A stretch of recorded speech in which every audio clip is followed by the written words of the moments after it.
He said also to the one who had invited him, "When you give a luncheon or a dinner, do not invite your friends or your brothers and sisters or your relatives or rich neighbors, in case they may invite you in return, and you would be repaid. But when you give a banquet, invite the poor, the crippled, the lame, and the blind, and you will be blessed, because they cannot repay you. For you will be repaid at the resurrection of the righteous." One of the dinner guests, on hearing this, said to him, "Blessed is anyone who will eat bread in the kingdom of God." Then Jesus said to him, "Someone gave a great dinner and invited many.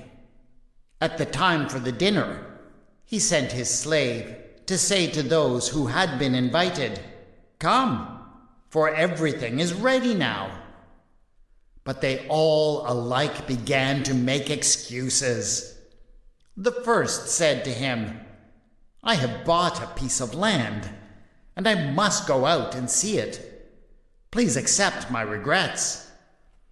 Another said, 'I have bought 5 yoke of oxen, and I am going to try them out. Please accept my regrets.' Another said, 'I have just been married, and therefore I cannot come.' So the slave returned and reported this to his master. Then the owner of the house became angry and said to his slave, 'Go out at once into the streets and lanes of the town and bring in the poor, the crippled, the blind, and the lame.' And the slave said, 'Sir, what you ordered has been done, and there is still room.' Then the master said to the slave, 'Go out into the roads and lanes and compel people to come in, so that my house may be filled. For I tell you, none of those who were invited will taste my dinner.'" A few months ago, I was asked to lead a funeral service for a man named Johnny. I did not know the family that requested this, and they had no direct connection to the church where I work. But of course I agreed. It is a great privilege to journey with a family through an important time in their lives. I always agree, if I possibly can. But it is also really important to me that a funeral service be very personal.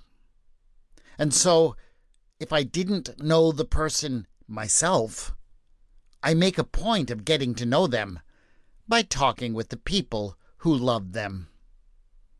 So, I gathered with the family and learned about Johnny. It was quite eye-opening. He was a man who lived all his life with severe disabilities. He was never able to speak. He could only walk with a great deal of assistance, and eventually he couldn't walk at all. I believe that every person's life has important things to teach us about the kingdom of God. It is with that idea that I approach every funeral.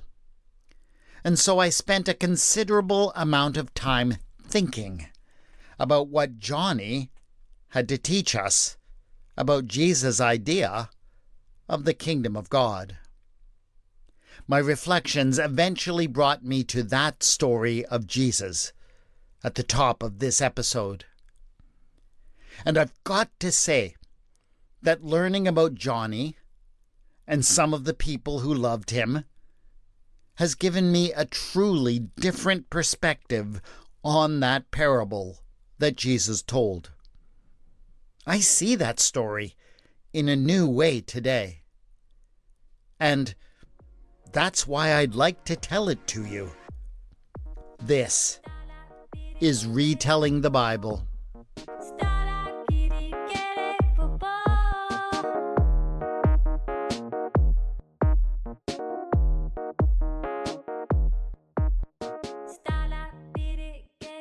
Episode 9.22, The Wrong Dinner Guests.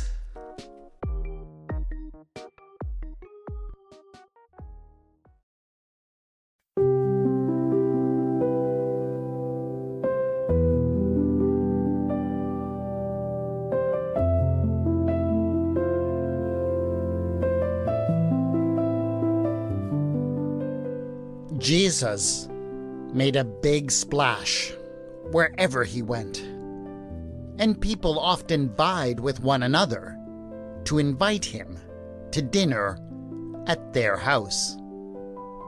I'm sure you can understand that. Imagine some big celebrity like Taylor Swift came through your town. Wouldn't you love to have her over to your house? But, of course, it is not enough just to have her there. Everyone needs to know that she is there. So, you are also going to have to invite all the most important people who live in your town too. So, that is what happened one day when Jesus passed through a particular town. As soon as the leading citizen had secured an invitation to Jesus, he began to make up a guest list of everyone who was anyone and lived anywhere nearby. They all had to come to his dinner. And as everyone came in that evening and made their way to the dining couches, he looked around with satisfaction. As far as he was concerned, he had just pulled off the social event of the season, maybe even of the year. His reputation was bound to soar. But at some point during supper, Jesus looked around the room and saw all of the rich and important people who were sprawling on the dining couches, and he turned to his host. "When you give a luncheon or a dinner," he said, "do not invite your friends or your family or your relatives or rich neighbors, in case they may invite you in return, and you would be repaid." That was, to be clear, a crazy thing for Jesus to say. This dinner party had been set up to enhance the host's social standing. The whole point of it would be lost if he didn't have the right people there.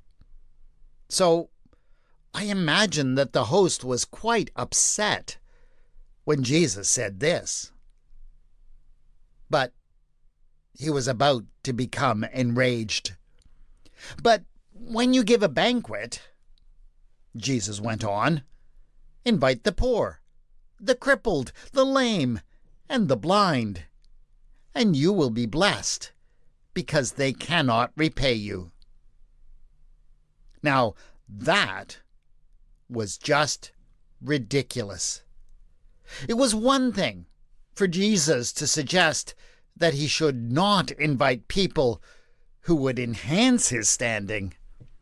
But here, Jesus was suggesting that he should actively invite those who would destroy his reputation in the town.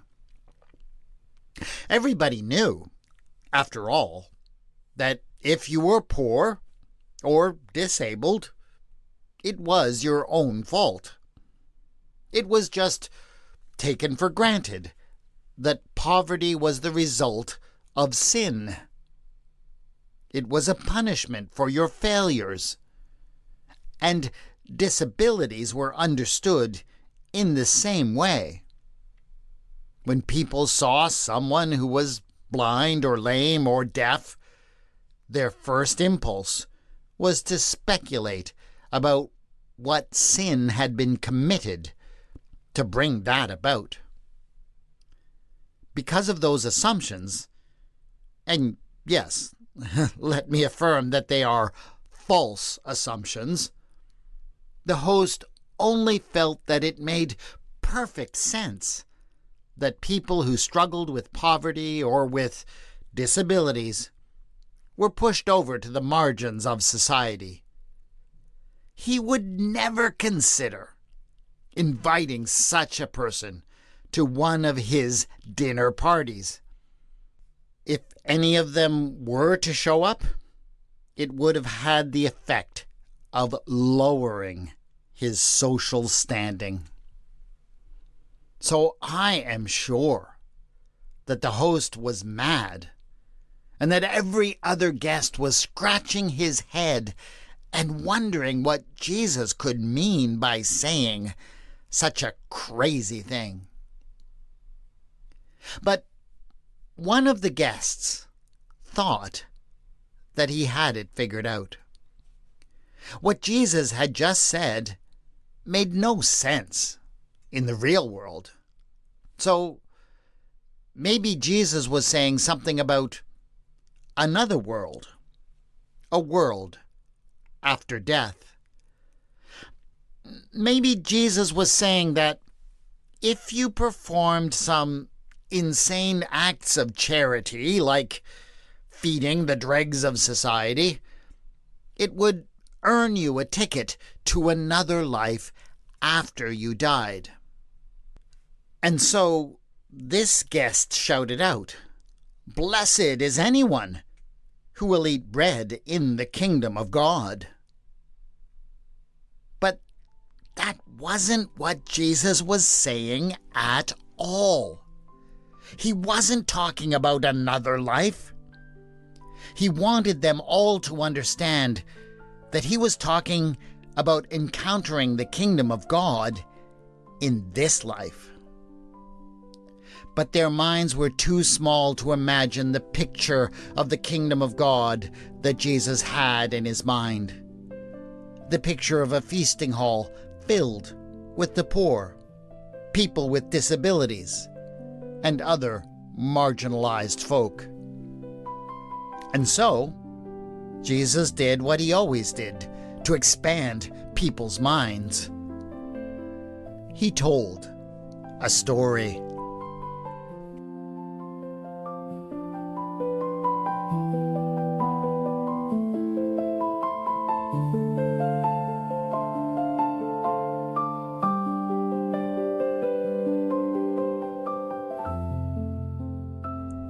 Jesus was a master storyteller, so he knew exactly what to do to make them feel comfortable. He opened with a scenario that would have made perfect sense to them. He described a host who does what they all would have done. He plans a dinner, and he invites all the right people. All the people whose presence will enhance his reputation. Jesus went on and on about those guests, painting a picture of the most important and influential people in a town. They were the sorts of people who engaged in land speculation, owned multiple fields, and so were able to purchase multiple yokes of oxen. They were men who advanced their social standing by arranging marriages with important families. And as Jesus described this guest list, the dinner guests who were listening all relaxed and began to smile. Yes, they said to themselves, Surely we misunderstood what he was talking about before. Surely he does understand why you need to invite all the right people to your dinner party. But just then, just when he had lulled them into a feeling of complacency, Jesus threw the twist at them. On the very day when the dinner party is to take place, on the day when the host is supposed to see his reputation launched into the stratosphere, disaster happens. It turns out that not one of those exalted guests could make it to the party. And, in an extra ironic twist, it turns out that the very things that made them such ideal guests in the first place are the things that provide them with the excuses for not being able to come. "I've bought a piece of land, and I must go out and see it. Please accept my regrets," Jesus said. And his listeners all nodded along, knowing how important people often have important business to attend to. But when he gave similar excuses for the guest who had purchased teams of oxen and for the one who had negotiated a favorable marriage, the horror of the situation that he was describing began to dawn on them. They suddenly realized that there was something worse than having all the wrong people show up at your dinner party. And that was if nobody showed up at all. You would forever be known throughout the town as the guy who threw the worst dinner party ever. People would whisper behind your back everywhere you went, and you would become the guy that no one else would invite to their party. Jesus was such a good storyteller that it didn't even occur to any of them that what he was describing was ludicrous. Surely that would never happen. The chances of all the important people in the entire town all having an important obligation to take care of at once were extremely slim. But Jesus held them all so spellbound with his imagery that none of them questioned it. He made them all feel the panic of his fictional host as he contemplates the shame of his empty dining room. And they all knew immediately that they would do absolutely anything to make sure that that room was full. And that was how he made them all contemplate the very thing that they had thought unimaginable only minutes before. They were actually considering the possibility of filling their dining rooms with people who were poor, who had disabilities, and others that they would normally go out of their way to avoid. At least it was better than a room full of empty dining couches.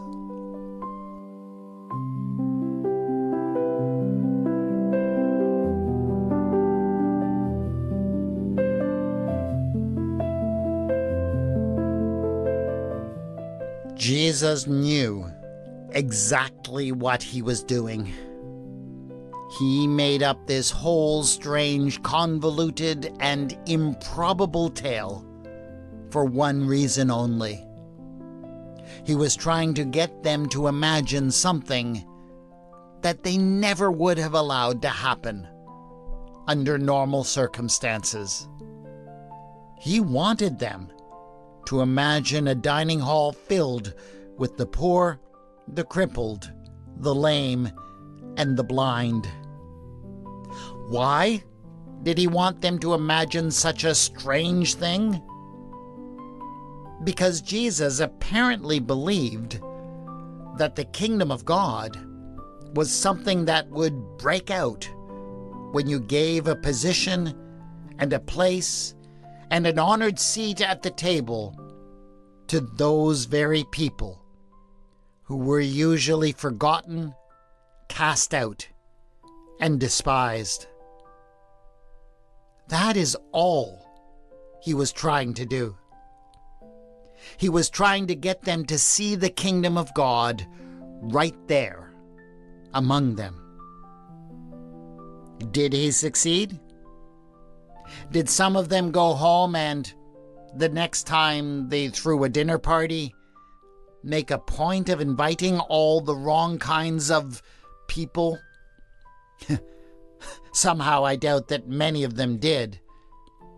But if even one of them left that dinner party that night and then looked at the next disabled person he encountered with new eyes, wondering for even a moment whether this person might know more about the kingdom of God than he did, well, I think that Jesus would have been happy at that.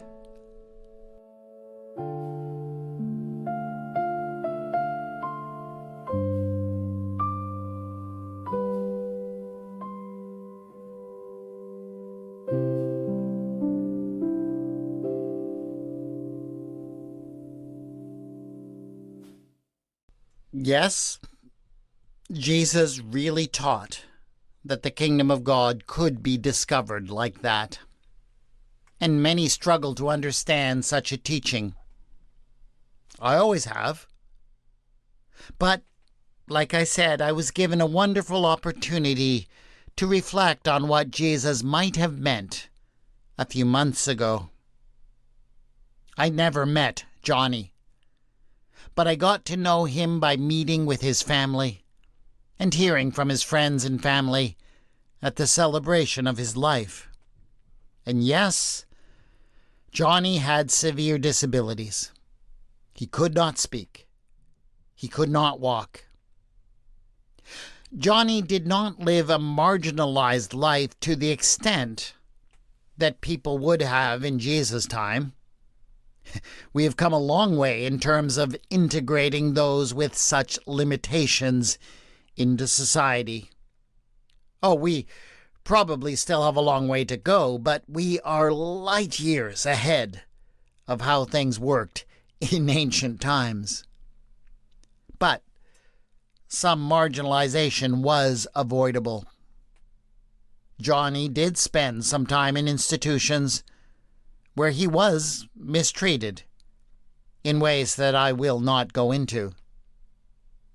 His inability to speak also caused some serious medical problems, as he could not tell the doctors what was wrong, and so they often didn't know how to help him, and their interventions sometimes made things worse.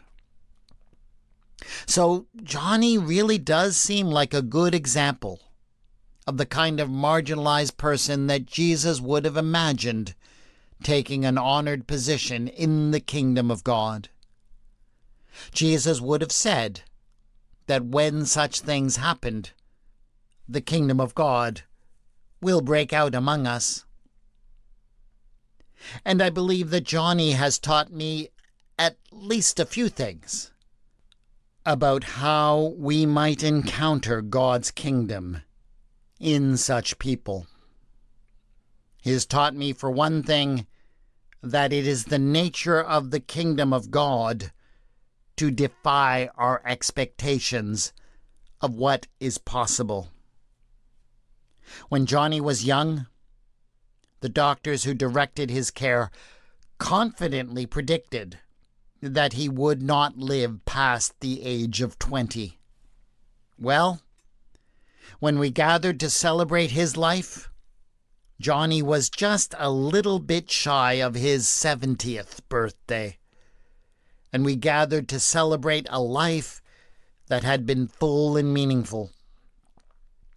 But it was not just in terms of lifespan that he exceeded expectations.